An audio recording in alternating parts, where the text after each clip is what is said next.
ಶಾಲೆಗಳಲ್ಲೂ ಸಹ ನಮಗೆ ಎಜುಕೇಷನ್ ಇರಲಿಲ್ಲ. ಎಜುಕೇಷನ್ ಅಂದರೆ in the sense what is the use of the sport. ಎಷ್ಟು ಶಾಲೆಗಳಲ್ಲಿ ಮಕ್ಕಳಿಗೆ ಆಟ ಆಡೋದಕ್ಕೆ ಮೈದಾನ ಇದೆ. ನನ್ನ ಮೊದಲನೇ ಸಂಪಾದನೆ ಆ್ಯಸ್ ಎ ಸೇಲ್ಸ್ ರೆಪ್ರೆಸೆಂಟೇಟಿವ್. ನನ್ನ ಮಗನಿಗೋಸ್ಕರ ಆ ಕೆಲಸ ಬಿಟ್ಟೆ. ಈ ಸ್ಟಾರ್ಟೆಡ್ ಈ ಜರ್ನಿ. ಅಲ್ಲಿಂದ ಏನು ರೆಸ್ಟ್ರಿಕ್ಷನ್ಸ್ ಇಲ್ಲ, ನೋಡಲೂ ಇಲ್ಲ. Grace of god and the main support from our mother. She has sacrificed every drop of blood. Madam, ಒಬ್ಬ ಪೇರೆಂಟ್ಗೆ ಮಗ ಏನಾಗ್ತಾನೆ ಅನ್ನೋದಕ್ಕಿಂತ ಹೆಚ್ಚಾಗಿ ಮಗ ಯಾವ ರೀತಿ ಬೆಳಿತಾನೆ ಅನ್ನೋದು ಇಂಪಾರ್ಟೆಂಟು.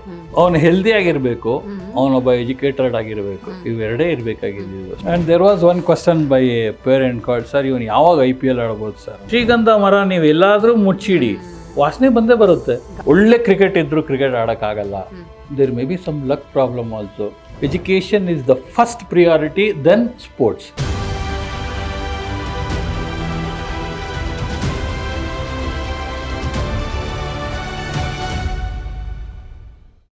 ಈ ವೈಶಾಖ್ ಏನಾದರೂ ಈ ಲೆವೆಲ್ ಆಫ್ ಕ್ರಿಕೆಟ್ ಆಡಿದಾನೆ ಅಂದರೆ the first credit goes to Devanath and second credit goes to my wife. She has sacrificed her life.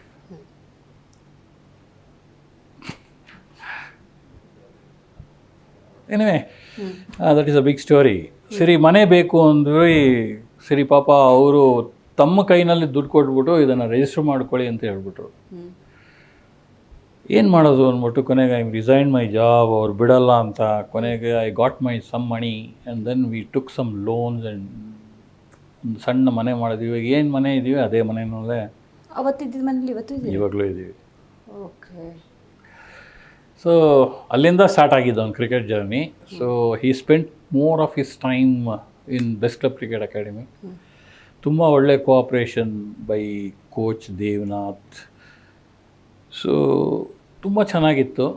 At the age of 7.5, 9 years ಇರ್ಬೋದು. ನಾನು ಸುಮ್ಮನೆ KSAನಲ್ಲಿ ಒಂದು ಅಂಡರ್-13 ಸೆಲೆಕ್ಷನ್ಸ್ ಇತ್ತು. ಇವನ್ನ ಕರ್ಕೊಂಡು ಹೋಗಿದ್ದೆ. ಸೆಲೆಕ್ಟು ಆದ. ಅಂಡರ್-13 ಸೆಲೆಕ್ಷನ್ ಮ್ಯಾಚಸ್ ಆಡ್ದ. 50 ಓವರ್ ಮ್ಯಾಚ್ ಆಡ್ದ. 50 ನಾಟ್ಔಟು. ಆಮೇಲೆ 50 ಓವರ್ಸ್ ಆಡಿ 50 ನಾಟ್ಔಟು. ಈ started as a batsman actually. So ಅವಾಗ ಸೆಲೆಕ್ಟರ್ಸ್ ಕರೆದು ತುಂಬ ಚಿಕ್ಕ ಏಜ್ ಇವರೇ, ಬೇಡ ಅವನೇನು 1-2 ವರ್ಷ ಬೆಳೀಲಿ ಅಂತ ಹೇಳಿದ್ರು. ಸರಿ ಅಂತ ಸುಮ್ಮನಾದ್ವಿ. At the age of 11 he played ಅಂಡರ್-13. So state ಆಡ್ದ ಅಂಡರ್-13 11 ಇಯರ್ಸ್ಗೆ. From there he started his journey as ಅಂಡರ್-13, ಅಂಡರ್-14, ಅಂಡರ್-16ನಲ್ಲಿ state captain ಆದ. And then he perform as a batsman actually. ಆವಾಗ 16ನಲ್ಲಿ in between he use to do some bowling. ಮಧ್ಯದಲ್ಲಿ ಯಾವಾಗನ ಬೇಕು ಅಂದಾಗ ಒಂದಷ್ಟು bowling ಮಾಡ್ತಾಯಿದ್ದ. I don't no, after some time before coming to 19 he became a bowler. ನಂಗೆ ಆ ಟ್ವಿಸ್ಟೇ ಗೊತ್ತಾಗಲಿಲ್ಲ sir. ನಾನು actually ಅವ್ರ ಪ್ರೊಫೈಲ್ ನೋಡುವಾಗ ಬ್ಯಾಟರು ಆ ಬೌಲಿಂಗ್ ಶಿಫ್ಟ್ ಆಗೋದು ಅಷ್ಟು ಸುಲಭನೂ ಅಲ್ಲ. ಬಟ್ ಆ ಟ್ವಿಸ್ಟ್ ಹೆಂಗೆ ಅಂತ ಸುಮ್ಮನೆ ಅದು ಹೇಗೋ ಗೊತ್ತಿಲ್ಲ. ಆ್ಯಕ್ಚುಲಿ ನಾನು ಅವ್ನು ಬ್ಯಾಟ್ಸ್ಮನ್ ಆಗೇ ಬರ್ತಾನೆ ಅಂತ ಅಂದ್ಕೊಂಡಿದ್ದೆ. But I was not knowing that he will be a bowler. But ಅದು ಹೇಗೆ ಬಂತೋ ಏನು ಬಂತೋ ಗೊತ್ತಿಲ್ಲ. He became a bowler and he went to some other academy where he can learn more ಅಂತ. ಅದು ಬಸವನಗುಡಿ ಕ್ರಿಕೆಟ್ ಅಕಾಡೆಮಿ ಅಂತ ಹೇಳಿ ಚೆನ್ನಮ್ಮನ ಕೆರೆನಲ್ಲ ಅಚ್ಚುಕಟ್ಟಿನಲ್ಲಿತ್ತು. ಅಲ್ಲಿ ಹೋಗಬೇಕಾದ್ರೆ ಇವನೊಂದು ಸ್ವಲ್ಪ ದಪ್ಪ ಆಗಿಬಿಟ್ಟಿದ್ದ. ಅಂಡರ್-19 ಹೋಗೋಷ್ಟೊತ್ತಿಗೆ I don't know, because he had that gluten allergic ಅಂತ ಹೇಳ್ತಾರೆ. So because of gluten he use to become very fat. ನಾವೇನು ಅಂದ್ಕೊಂಡಿದ್ದೀವಿ, ರೈಸ್ ತಿನ್ನೋದ್ರಿಂದ ಇವನು ದಪ್ಪ ಆಗ್ತಾ ಇದ್ದಾನೆ ಅಂತ. ಅದನ್ನು ಅವಾಯ್ಡ್ ಮಾಡಿ ನಾವು ಚಪಾತಿ ಕೊಡೋಕ್ಕೆ ಶುರು ಮಾಡಿದ್ವಿ. ಚಪಾತಿಗೆ gluten content is more compared to rice. So he became very fat that he became 95 or 98 I think so. Weight ತುಂಬ ಜಾಸ್ತಿ ಆಗೋಯ್ತು. ಆಗ ಅವನು ಅಲ್ಲಿ ಕೋಚಿಂಗ್ ಹೋಗ್ಬೇಕಾದ್ರೆ ಅಲ್ಲಿ ಒಬ್ಬರು ರಮಣ ಅಂತ ಒಬ್ಬರು ಕೋಚ್ ಇದ್ದರು. ಅವ್ರೇನು ಮಾಡಿದ್ರು, ಇವನಿಗೆ ರೇಗ್ಸೋರು, ಹೋಗಲಿ ಇಷ್ಟು ದಪ್ಪ ಇದೆಯಾ, ಕ್ರಿಕೆಟ್ ಆಡೋಕ್ಕಾಗತ್ತೆ ನಾನು ನಿನ್ನ ಕೈನಲ್ಲಿ, ಬೌಲಿಂಗ್ ಎಸೆಯೋ ನೋಡೋಣ, ಎಷ್ಟು ಜೋರಾಗಿ ಎಸಿದ್ಯೋ ನೀನು, ಆಗಲ್ಲ ಬಿಡೋ ನಿನಗೆ ಅಂತ. That is one of the technique to motivate a child. Got it. So he started discouraging more than encouraging him. He took it as a challenge. Super, ultimate. Okay, he took it as a challenge and sometimes he had some incident of saying that ಒಂದು ಬರ್ತ್ಡೇನಲ್ಲಿ ಅವನಿಗೆ ಅವನ friend ಈ birthday ಬಂಬ್ಸ್ ಅಂತ ಹೊಡಿತಾರೆ ಗೊತ್ತಲ್ಲ, ಆಗ ಅವನ್ನ ಎತ್ಕೋಬೇಕಾದ್ರೆ ಒಬ್ಬ ಹೇಳದಂತೆ, ಇವನು ದಪ್ಪ ಇದ್ದಾನೆ, ಯಾವನ ಎತ್ತಾನೆ ದಡಿ ಇವನು. So that went into the mind. Well luckily we had that COVID period. ಆ ಕೋವಿಡ್ ಪೀರಿಯಡ್ ಬಂದಾಗ he started thinking of reducing his body weight. ಅದು ಅವನಿಗೆ ಬರಬೇಕು. ನಾವು ಹೇಳ್ತಾ ಇದ್ವಿ ಅಂಡರ್ 19 ಎಲ್ಲ ಆಡ್ಬೇಕಾದ್ರೆ ದಪ್ಪ ಇದೆಯಾ ವೈಶಾಖ್, ಎಲ್ಲರೂ ಅಬ್ಜೆಕ್ಟ್ ಮಾಡ್ತಾ ಇದ್ದಾರೆ, ನೀನು ಸ್ಟೇಟ್ ಆಡೋದು ಕಷ್ಟ ಆಗುತ್ತೆ ಅಂತ. ಹೋಗಿರಲಿಲ್ಲ. ಒನ್ಸ್ ಯಾವಾಗ ಒಂದು ದೇವರು ಒಂದು ಬುದ್ಧಿ ಕೊಟ್ಟ, so he got that instinct of becoming thinner. ತುಂಬ ಕಷ್ಟಪಟ್ಟಿದ್ದಾನೆ. We made him to join Kanteerava stadium. Ayyappa ಅಂತ ಒಬ್ಬರು ಅಥ್ಲೆಟಿಕ್ ಕೋಚ್ ಇದ್ದರು. ತುಂಬ ಕಷ್ಟಪಟ್ಟಿದ್ದಾನೆ. ವೆರಿ ಹಾರ್ಡ್ ಫೆಲೋ ಆ ಕೋಚು. ನೋ ಮರ್ಸಿ, ರಿಸಲ್ಟ್ ಬೇಕಷ್ಟೆ. ಇವರು ಓಡೋದಕ್ಕೆ ಶುರು ಮಾಡಿ ತುಂಬ ಅದು ಕಂಟಿನ್ಯೂಸ್ ಇರುತ್ತೆ, 10 minutes 12 minutes ರನ್ನಿಂಗ್ ಇರುತ್ತೆ. ವಾಂತಿ ಮಾಡಿದ್ರೆ ಬಿಡ್ತಾ ಇರಲಿಲ್ಲ. ನೀರು ಕುಡಿ ಮತ್ತೆ ಓಡು. There is no excuse at all.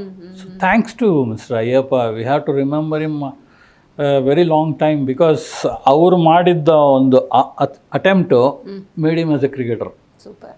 Otherwise he would have not been a cricketer. So thanks to Ayyappa sir. Merciless ಫೀಲಿಂಗಿಗೂ ಥ್ಯಾಂಕ್ಸ್. ಖಂಡಿತವಾಗ್ಲು ಮರ್ಸಿಲೆಸ್ ಫೀಲಿಂಗ್ ಇರಬೇಕು ಮೇಡಮ್. ಯಾಕೆಂದರೆ ನೀವು ಸ್ಪೋರ್ಟ್ಸ್ ಕಲಿಬೇಕಾದ್ರೆ ಸಾಫ್ಟ್ ಮಾತಲ್ಲಿ ಏನೂ ಕಲಿಯೋಕ್ಕಾಗಲ್ಲ. ಸೊ ಬೈಯೋ ಟೈಮ್ನಲ್ಲಿ ಬೈಲೇಬೇಕು, ಸ್ಟ್ರಿಕ್ಟ್ ಆಗಿರೋ ಟೈಮ್ನಲ್ಲಿ ಸ್ಟ್ರಿಕ್ಟ್ ಆಗಿರಬೇಕು. So from there he started his journey. And COVID ಇದ್ದಿದ್ದರಿಂದ ಅಷ್ಟು ಹೊರಗಡೆ ಹೋಗೋದು ರಿಸ್ಟ್ರಿಕ್ಷನ್ಸ್ ಇದ್ರೂ he use to go in cycling ಮಾಡ್ತಾ ಇದ್ದ. Up to Bidadi he use to cycling from Rajarajeshwari Nagar to Bidadi, back to Rajarajeshwari Nagar, long. So that made fitter. And ಮನೆಯಲ್ಲೇ ಒಂದು ಸಣ್ಣ ಒಂದು ಇದನ್ನು ಮಾಡ್ಕೊಂಡಿದ್ದ, ಏನು ಜಿಮ್ ಥರ ಮಾಡ್ಕೊಂಡಿದ್ದ. So he use to workout. ಆ 2 yearsನಲ್ಲಿ he became very slim. He lost somewhere around 24 kgs. 24 kgs. Oh super sir.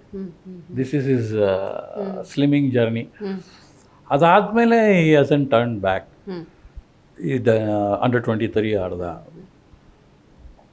ಎಲ್ಲ ಆಡಬೇಕಾದ್ರೂ ಒಂದೊಂದು ಅಬ್ಸ್ಟಿಕಲ್ಸ್ ಇರುತ್ತೆ. ಆ ಅಬ್ಸ್ಟಿಕಲ್ಸ್ನೆಲ್ಲ ದಾಟ್ಕೊಂಡು ಹೋಗಲೇಬೇಕು. ಹೋಗಿದ್ದಾನೆ. He got his Ranji debut. Syed Mushtaq Ali ಆಡ್ದ, ವಿಜಯ್ ಹಜಾರೆ ಆಡ್ದ. And he became 2 times highest wicket taker for Karnataka in Ranji Trophy. Very proud. And then he was selected. ಅದಕ್ಕೆ ಮುಂಚೆ KPL ಅಂತ ಸ್ಟಾರ್ಟ್ ಆಯಿತು. KPLನಲ್ಲಿ at the age of 16 he was the youngest boy at ಅವನ್ debut ಆಗೋ ಟೈಮ್ಗೆ youngest boy to play for Mysore Warriors. Thanks to Mr. Arjun Ranga for picking him up and supporting his cricket. ಅವನು select ಆದ. First ಮ್ಯಾಚ್ನಲ್ಲೇ he took 5 wickets against Kichcha Sudeep team. ಆವಾಗ film ಸ್ಟಾರ್ಸ್ದು ಒಂದು team ಇತ್ತು, ಅದರಲ್ಲಿ ಒಂದು 5 wickets ತೊಗೊಂಡು he started his journey from there. Then he started his journey. ಅಲ್ಲಿಂದ ಏನು ರೆಸ್ಟ್ರಿಕ್ಷನ್ಸ್ ಇಲ್ಲ, ನೋಡ್ಲೂ ಇಲ್ಲ. Grace of God and the main support from our mother. She has sacrificed every drop of blood. ಅಷ್ಟು ಕಷ್ಟಪಟ್ಟಿದ್ದಾರೆ. ಯಾಕಂದ್ರೆ ನನ್ನಲ್ಲಿ ಅರ್ನಿಂಗ್ ಇರಲಿಲ್ಲ madam. I had let my job. So I was to depend only upon my scoring and small other items. ಏನಾದರೂ ಹೊರಗಡೆ ಏನಾದರೂ ಮಾಡಿದರೆ ಮಾತ್ರ.